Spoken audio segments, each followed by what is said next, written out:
سالار عاصم بن عمرو نے کہا، کسرا کے جن سالاروں نے فارس کے بچے ہوئے علاقوں میں اپنی فوج پھیلا دی ہے وہ سالار بھی تخت کے خواہش مند ہوں گے، وہ ہم پر فتح حاصل کر کے فارس کے تخت پر قابض ہونا چاہتے ہیں، اگر ایسا ہوا تو فارس جلدی تباہ ہوگا۔ سالار عدی بن حاتم نے کہا، سالاروں کے دماغوں پر جب تخت و تاج سوار ہو جاتا ہے تو وہ اپنے ملک اور قوم کو بڑی جلدی تباہ کر دیتے ہیں، جب توجہ تخت کے لفظ اور اپنی ذات پر مرکوز ہو جاتی ہے تو نگاہیں دشمن سے ہٹ جاتی ہیں۔ خالد رضی اللہ عنہ نے کہا، میں ان حالات سے فائدہ اٹھاؤں گا، اپنی فوج کو تیاری کی حالت میں رکھو، ہم آخری فیصلہ دومت الجندل کی صورتحال معلوم ہو جانے پر کریں گے۔ دومت الجندل کی صورتحال سالار ایاز بن غنم کے لیے مخدوش تھی۔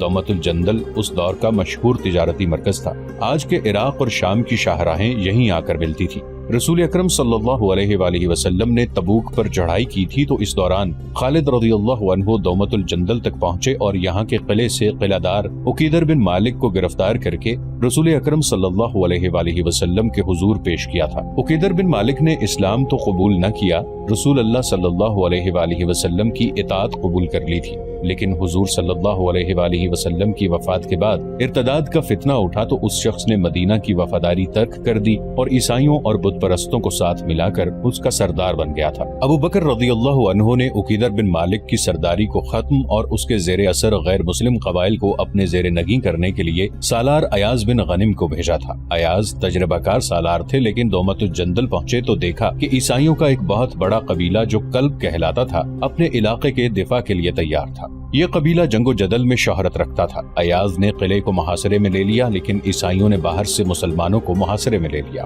ایاز کی فوج کو آگے بھی اور عقب میں بھی لڑنا پڑا۔ اس صورتحال نے جنگ کو ایسا طول دیا جو ختم ہوتا نظر نہیں آتا تھا، اور یہ صورتحال ایاز کے لیے روز بروز مخدوش ہوتی جا رہی تھی۔ خالد رضی اللہ عنہ کا بھیجا ہوا کماندار واپس آیا تو اس نے خالد رضی اللہ عنہ کو بتایا کہ ایاز بن غنم کیسے آئے گا، اسے تو خود مدد کی ضرورت ہے۔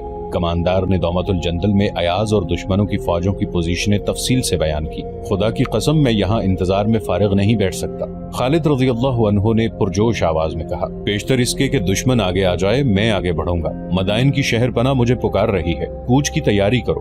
مشہور مورخ طبری اور بلازری نے لکھا ہے کہ خالد رضی اللہ عنہ کی خودسری اور سرکشی مشہور تھی، وہ چین سے بیٹھنے والے سالار نہیں تھے۔ اس صورت میں کہ دشمن 4 شکستیں کھا چکا تھا اور اس کا نظام درہم برہم ہو گیا تھا اور مدائن کے شاہی ایوان میں ابتری پھیلی ہوئی تھی، خالد رضی اللہ عنہ فارغ بیٹھ ہی نہیں سکتے تھے۔ خالد رضی اللہ عنہ کا جاسوسی نظام بڑا تیز اور ذہین تھا، اس میں زیادہ تر وہ مسلمان تھے جو فارس میں غلاموں جیسی زندگی بسر کر رہے تھے۔ وہ ان علاقوں سے واقف تھے اور مختلف قبیلوں کی زبانیں بول سکتے تھے اور ان کا بہروپ دھار سکتے تھے۔ وہ مدائن کے محلات کے اندر کی خبریں لے آئے تھے۔ انہوں نے خالد رضی اللہ عنہ کو خبریں دینی شروع کر دیں کہ فارس کی فوج کہاں کہاں موجود ہے اور کس جگہ کیا کیفیت ہے۔ ان کی اطلاعوں کے مطابق ایرانیوں کی فوج کی زیادہ تر نفری 2 شہروں میں تھی، ایک تھا عین التمر اور دوسرا انبار۔ عین التمر ہیرا کے قریب تھا اور انبار اس سے دوگنے فاصلے پر آگے تھا۔ عین التمر دریائے فرات سے دور ہٹ کر واقع تھا اور انبار فرات کے کنارے پر تھا۔ خالد رضی اللہ عنہ نے فیصلہ کیا کہ پہلے انبار پر حملہ کیا جائے۔ یہ بھی تجارتی شہر تھا جس میں غلے کے بہت بڑے بڑے ذخیرے تھے۔ جون 633 عیسوی کے آخر ربیع الاول 12 ہجری کے وسط میں خالد رضی اللہ عنہ نے ہیرا سے کوچ کیا۔ ان کے ساتھ ان کی آدھی فوج یعنی 9000 نفری تھی جو حملے کے لیے بہت ہی تھوڑی تھی، لیکن خالد رضی اللہ عنہ کو اللہ پر اور اپنی جنگی فہم و فراست پر بھروسہ تھا۔ وہ مفتوحہ علاقوں کو فوج کے بغیر نہیں چھوڑ سکتے تھے۔ عیسائی اور دیگر قبیلوں نے اطاعت تو قبول کر لی تھی، لیکن مسلمانوں کو بڑے تلخ تجربے ہوئے تھے۔ اطاعت قبول کرنے والے موقع ملتے ہی اطاعت سے منکر اور باغی ہو جاتے تھے۔ ہیرا میں خالد رضی اللہ عنہ نے قیقاع بن عمرو اور اقرا بن حابس کو چھوڑا تھا۔ یہاں ایک غلطی کی وضاحت ضروری ہے۔ 2-4 تاریخ دانوں نے لکھا ہے کہ خالد رضی اللہ عنہ ہیرا میں سالار ایاز بن غنم کے انتظار میں 1 سال رکے رہے۔ یہ غلط ہے۔ اس دور کی تحریروں سے صاف پتہ چلتا ہے کہ خالد رضی اللہ عنہ نے ہیرا میں پورا 1 مہینہ بھی انتظار نہ کیا، نہ انہوں نے امیر المؤمنین کو یہ پیغام بھیجا کہ وہ ان کے حکم کے خلاف سالار ایاز بن غنم کا انتظار کیے بغیر مدائن کی طرف پیش قدمی کر رہے ہیں۔ خالد رضی اللہ عنہ اپنی 9000 سپاہ کے ساتھ فرات کے کنارے کنارے بڑی تیزی سے بڑھتے گئے۔ ان کے جاسوس مختلف بحروپوں میں دریا کے دوسرے کنارے پر آگے آگے جا رہے تھے۔ انبار سے تھوڑی دور رہ گئے تو خالد رضی اللہ عنہ نے فرات عبور کیا اور اس کنارے پر چلے گئے جس پر انبار واقع تھا۔ وہاں انہوں نے مختصر سا قیام کیا اور 2 خط تحریر کرائے۔ ایک کسرا کے نام اور دوسرا مدائن کے حکام اور عمرا وغیرہ کے نام۔ کسرا کے نام خالد رضی اللہ عنہ نے لکھوایا بسم اللہ الرحمن الرحیم، خالد بن ولید کی جانب سے شاہ فارس کے نام۔ میں شکر ادا کرتا ہوں اللہ کا جس نے تمہاری بادشاہی کو تہو بالا کر ڈالا اور تمہاری عیاریوں کو کامیابی سے محروم رکھا اور تم آپس میں ہی دست و گریبان ہو رہے ہو۔ اللہ اگر تمہیں مزید مہلت دیتا تو بھی گھاٹے میں تم ہی رہتے۔ اب تمہاری نجات کا ایک ہی راستہ ہے، مدینہ کی اطاعت قبول کر لو۔ اگر یہ منظور ہے تو میں شرائط طے کرنے کے لیے دوستوں کی طرح آؤں گا، پھر ہم تمہارے علاقے سے آگے نکل جائیں گے۔ اگر پس و پیش کرو گے تو تمہیں ایسی قوم کے آگے ہتھیار ڈالنے پڑیں گے جسے موت اتنی عزیز ہے جتنا تم زندگی کو عزیز رکھتے ہو۔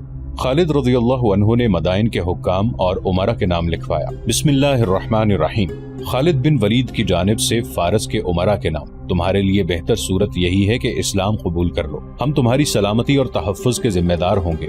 اسلام قبول نہ کرو تو جزیہ ادا کرو، ورنہ سوچ لو کہ تمہارا سامنا ایک ایسی قوم کے ساتھ ہے جو موت کی اتنی ہی شیدائی ہے جتنے فریفتہ تم شراب پر ہو۔ خالد رضی اللہ عنہ نے شاہ فارس کے نام ہیرا کے رہنے والے ایک آدمی کے ہاتھ بھیجا اور عمرا وغیرہ کے نام خط لے جانے والا انبار کا رہنے والا ایک آدمی تھا۔ کسی بھی مورخ نے ان دونوں آدمیوں کے نام نہیں لکھے۔ انبار جس علاقے میں تھا وہ سابات کہلاتا تھا۔ سابات آج کل کے ضلعوں کی طرح تھا، وہ انبار اس ضلع کا سب سے بڑا شہر تھا۔